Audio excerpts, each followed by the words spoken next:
बिस्मिल्लाहिर्रहमानिर्रहीम, अस्सलामु अलैकुम। कुछ बड़ी ख़बरें सामने आ रही हैं और आखिरकार पहली दफ़ा एक देखा गया है कि एक नुक्ते पर शहबाज शरीफ ग्रुप और मरीम नवाज़ ग्रुप इकट्ठा हो गया है और वो क्या नाम तजवीज़ कर रहे हैं अगर इन हाउस चेंज आता है तो, कि अगर इमरान खान साहब को हटाया जाता है तो फिर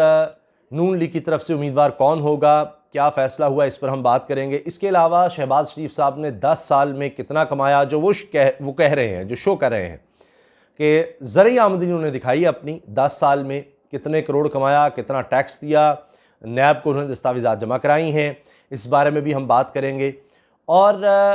ये सबसे अहम है कि इस वक्त नून लीग सोच क्या रही है कि उनका अब सारा जो प्रेशर है या तवज्जो है वो इस बात पर है कि किस तरह से इमरान खान को हटाया जाए, और उनको हटाया जाएगा तभी को बात बन सकेगी क्योंकि इमरान खान ने मुफाहमत करने से इनकार कर दिया है। अब जहाँ तक मुफाहमत की बात है तो उसमें अहम चीज़ ये है कि शहबाज शरीफ साहब ने कोशिश की कि इमरान खान साहब को कायल किया जाए कि सब मिलकर चलें तो उसमें ही मामलात बेहतर रहेंगे, और इसी वजह से शहबाज शरीफ साहब पाकिस्तान आए थे। दो चीज़ें थी, एक तो कोई इन हाउस चेंज लाने के लिए, दूसरा जब वो यहाँ आए तो उन्होंने कहा कि जब इन हाउस चेंज लाना है तो उसके लिए हम सॉफ्ट एक इमेज बनाना है। शहबाज शरीफ साहब ने ये कोशिश की थी। अब उसमें आप ये देखें कि शहबाज शरीफ साहब अब भी ये कह रहे हैं कि जनाब ये हम मिलकर चलें, कोरोना की बात हो, इससे पहले आप देख लीजिए कौमी हुकूमत की बात पहली दफ़ा शहबाज शरीफ साहब ने की थी। तो अब भी उन्होंने किसी तरह से इमरान खान साहब को पैगाम भिजवाने की कोशिश की है, या लोगों को बीच में डाल के, या वो मुसलसल यही चाह रहे हैं कि मुफाहमत की जाए। इसलिए आप देखें कि उन्होंने कोई बड़े जलसे या बड़ी कोई एजिटेशन इस तरह का कोई काम नहीं किया। लेकिन मसला यहाँ हुआ है कि इमरान खान साहब ने इनकार कर दिया, वो किसी भी तरह की मुफाहमत नहीं चाह रहे, बात ही नहीं सुन रहे, इस तरफ आ ही नहीं रहे। यानी एक चीज़ होती है कि चलें आप कोई गुंजाइश पैदा करते हैं, नहीं, इमरान खान साहब ने गुंजाइश क्या पैदा करनी थी,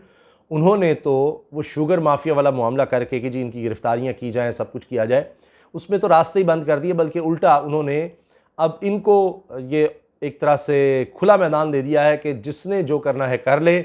मैं किसी तरह की मुफाहमत नहीं करूँगा। और हत्ता कि मुस्लिम लीग नून की तरफ से अब ये कहा जा रहा है कि उस्मा बुखारी साहबा का ये बयान भी है इसी तनाजुर में। उन्होंने तो कहा कि जी ये खुसरो बख्तियार और जहांगीर तरीन अब इमरान खान के ख़िलाफ़ साजिश कर रहे हैं, लेकिन दिलचस्प बात यह है कि इसका मतलब है कि अब जहांगीर तरीन, खुसरो बख्तियार हों या दीगर इस तरह के लोग जिनका नाम आया, अब वो इकट्ठे हो रहे हैं। तो शहबाज शरीफ साहब की मुफाहमत की पॉलिसी तो कामयाब होती नज़र नहीं आ रही। मियाँ नवाज़ शरीफ साहब ने जो इदारों से टकराव की पहले पॉलिसी बनाई थी वो तो बुरी तरह नाकाम हो गई, और अब इसी तनाजुर में जो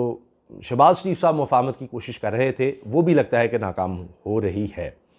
अब हाल ही में एक इजलास हुआ है, मरीम नवाज़ साहिबा के पास गए थे शाहिद खान अब्बासी साहब, एहसन इकबाल, मरीम औरंगज़ेब साहिबा और मियाँ नवाज़ शरीफ साहब के मुआलिज डॉक्टर अदनान भी उसमें मौजूद थे। बताया जा रहा है कि मरीम नवाज़ साहिबा ने नवाज़ शरीफ साहब से रब्ता भी किया है और उनको कह रही हैं कि जी आप किसी तरह हो सके तो वापस आ जाएँ, चूँकि यहाँ अब और कोई सूरत नहीं है कि नून लीग किसी भी तरह से कोई एक यानी मजबूत इतनी हो जाए कि इमरान खान को की हुकूमत को गिरा सके। तो अगर आप नहीं आते तो कुछ नहीं हो सकता। अब उससे पहले एक चीज़ ये तय हुई है जिसके बारे में नवाज़ शरीफ साहब भी मान गए हैं, अयाज सादिक साहब का नाम जी दोनों धड़ों ने मान लिया है। शहबाज शरीफ साहब और मरीम नवाज़ साहिबा की तरफ से जो ग्रुप्स हैं, इन दोनों ग्रुप्स ने ये मान लिया है कि अगर कोई इन हाउस चेंज होता है, अभी बजट भी आने वाला है, काजी फाइज ईसा केस भी इसमें बहुत अहम है, उसकी भी मैं बात करता हूँ। तो इस सूरत में अगर इमरान खान को किस तरह हटाया जाता है और अपोजिशन और हुकूमत के कुछ शायद यानी जो इत्तेहादी पार्टियाँ हैं वो साथ आती हैं, तो इन हाउस चेंज की सूरत में नून लीग अयाज सादिक साहब का नाम देगी, साबिक स्पीकर कौमी असम्बली का। इससे पहले आपको पता है शाहिद खान अब्बासी साहब भी वज़ीर-ए-आज़म रह चुके हैं, और कहा ये था, नवाज़ शरीफ ने सबके सामने ऐलान किया था कि जी शहबाज शरीफ वज़ीर-ए-आज़म होंगे, लेकिन बना दिया और कहा भी कि ये वक्ती तौर पर होंगे, चंद दिन के लिए, जब तक इलेक्शन नहीं हो जाते तब तक होंगे शाहिद खान अब्बासी साहब, लेकिन फिर 10 महीने तक शाहिद खान अब्बासी ही रहे, बाकी सारा वक्त उन्होंने पूरा किया। तो लिहाजा शहबाज शरीफ साहब को तो शाहिद खान अब्बासी उस तरह कबूल नहीं थे कि मेरी जगह इसको क्यों लगाया था, और मरीम साहिबा किसी भी तरह शहबाज शरीफ को नहीं मानती। तो बहरहाल अब दोनों ने याद सादिक के नाम पर एग्री कर लिया है। इसमें साद रफ़ीक साहब हों, इसमें राना तनवीर, जितने भी और भी जो लोग हैं जो नाराज़ टाइप कह लें, मोतदिल थे या कहते थे नहीं टकराव करना चाहिए, जिनकी अपनी एक पॉलिसी थी, तो वो लोग भी शामिल हैं। सब ने याद सादिक पर एग्री कर लिया है। नवाज़ शरीफ साहब ने कह दिया कि हाँ ये ठीक है, वेरी गुड। लेकिन अब ये तो एक आपस में उन्होंने एक बेसिक एग्रीमेंट कर लिया। अब जहाँ तक बात है कि चेंज कैसे आएगा, एक तो यही है कि जी कुछ बड़ा कर जाएं, जहांगीर तरीन के साथ मिलकर काफ लीग भी कुछ कर दे, या जो इत्तेहादी है MKM हो, मेंगल ग्रुप हो बलूचिस्तान में, तो इन लोगों के साथ मिलकर कुछ बात बनाई जाए। दूसरा ये है कि काजी फाइज़ ईसा केस, जी हाँ, काजी फाइज़ ईसा केस में जो रिमार्क्स आए हैं वो बहुत अहम है। काजी फाइज़ ईसा केस चंद लाइनों में मैं अर्ज़ कर दूँ तो ये है कि जी हुकूमत ने एक रेफरेंस भेज दिया सुप्रीम जुडिशल काउंसिल को, काजी फाइज़ ईसा साहब मिसकंडक्ट उन्होंने किया है और उनको जज नहीं रहना चाहिए। बुनियादी बात उसमें यह कि उनकी बीवी और बच्चों के नाम पर बाहर बहुत जायदादें मिली हैं और बहुत कीमती हैं, तो इनके ज़राए नहीं पता चल रहे कि किस तरह से हैं। काजी फाइज़ ईसा साहब कहते हैं कि जी उनकी बीवी और बच्चों की अपनी ज़ाती हैं, जबकि हुकूमत ये कहती है कि उस वक्त बच्चों की उम्रें ऐसी नहीं थी कि उनके पास इतनी दौलत आ जाए। वो तो शायद अभी तालीम हासिल कर रहे थे जब ये जायदादें उन्होंने ख़रीदी। और आप मनी ट्रेल देते हैं मुसलसल। यही फ़रूक नसीम साहब जो साबिक वज़ीर है, वज़ीर क़ानून है, अब वकील के तौर पर पेश हो रहे हैं हुकूमत की तरफ से, वो कह रहे हैं जी मनी ट्रेल दे दें, पैसे बाहर किस तरह गए, कि अगर उनके बच्चों के भी हैं वो दिखा दें। लेकिन उस तरफ अभी तक काजी फाइज़ साहब के वकील नहीं आए। वो यही कह रहे हैं जी बदनीति पर ये केस है, वो सुप्रीम जुडिशल काउंसिल से सुप्रीम कोर्ट इसको ले जा चुके हैं कि इसकी प्रोसीडिंग को सुप्रीम जुडिशल काउंसिल में होने ही ना दिया जाए।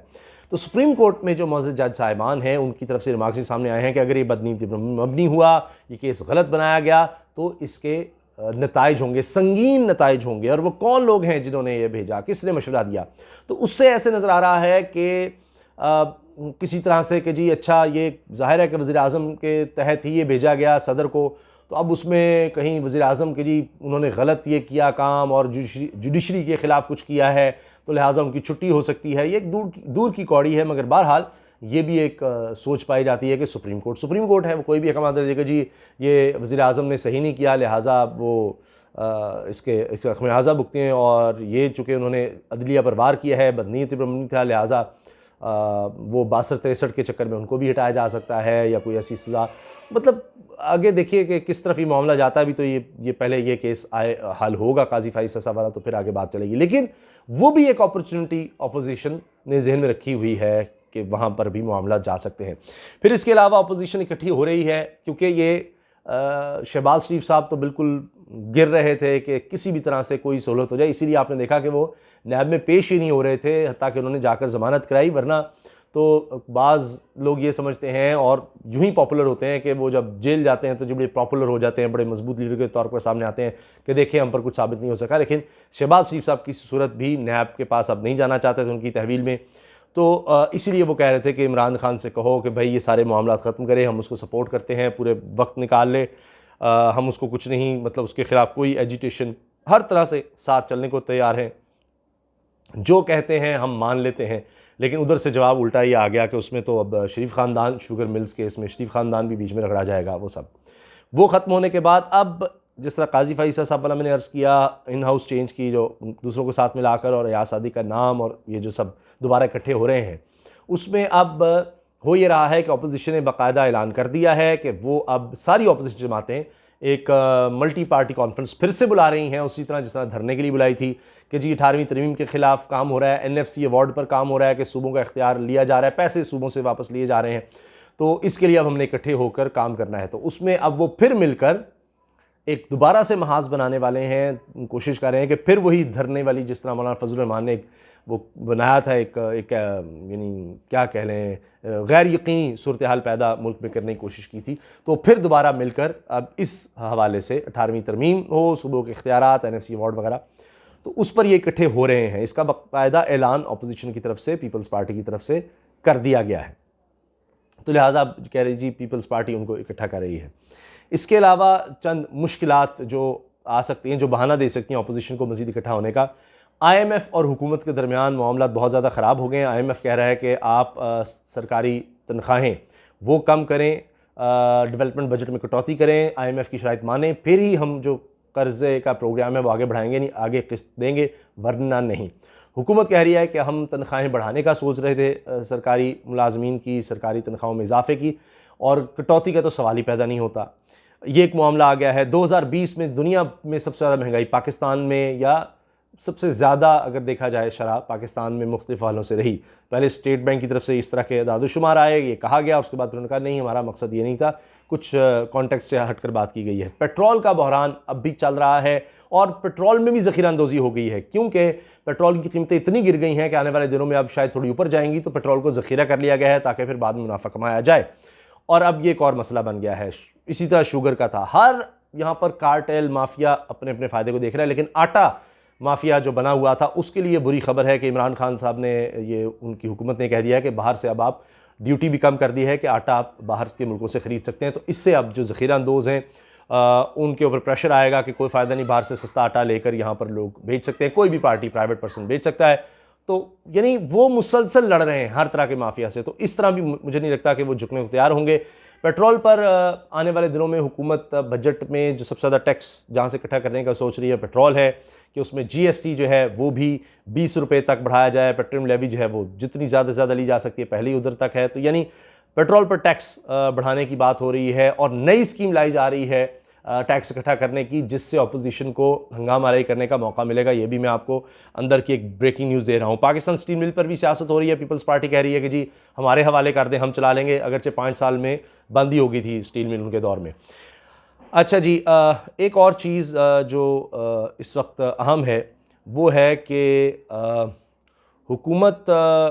के ऊपर एक और इल्ज़ाम पीपल्स पार्टी की तरफ से बिलावल भुट्टो ने लगा दिया है कि ये जो वबा है ये जानबूझकर फैलाई गई है, और हुकूमत ने, वफाकी हुकूमत ने सिंध हुकूमत के सारे इक़दाम को सबोटाज किया है। तो इनसे आप बयानात से अंदाज़ा लगा लें, इन ख़बरों से अंदाज़ा लगा लें जो मैंने आपसे अर्ज़ की हैं, कि ये सब मिलकर अब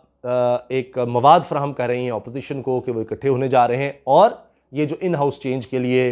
जो पॉलिसी नून लीग ने बनाई है या सादी का नामा है, उसकी तरफ वो बजट में कोशिश करेंगे बजट ना पास हो सके, और उसके बाद फिर ये वो एक तहरीक की सूरत में इस चीज़ को आगे बढ़ाएं। क्योंकि शहबाज शरीफ साहब की मुफाहमत वाला मामला बिल्कुल फेल हो गया है, और मरीम साहिबा ने अपने वालिद नवाज शरीफ को बता दिया है कि जी शहबाज शरीफ साहब का बचना मुश्किल है, ज़मानत तो हो गई है लेकिन इमरान खान इनको छोड़ेंगे नहीं।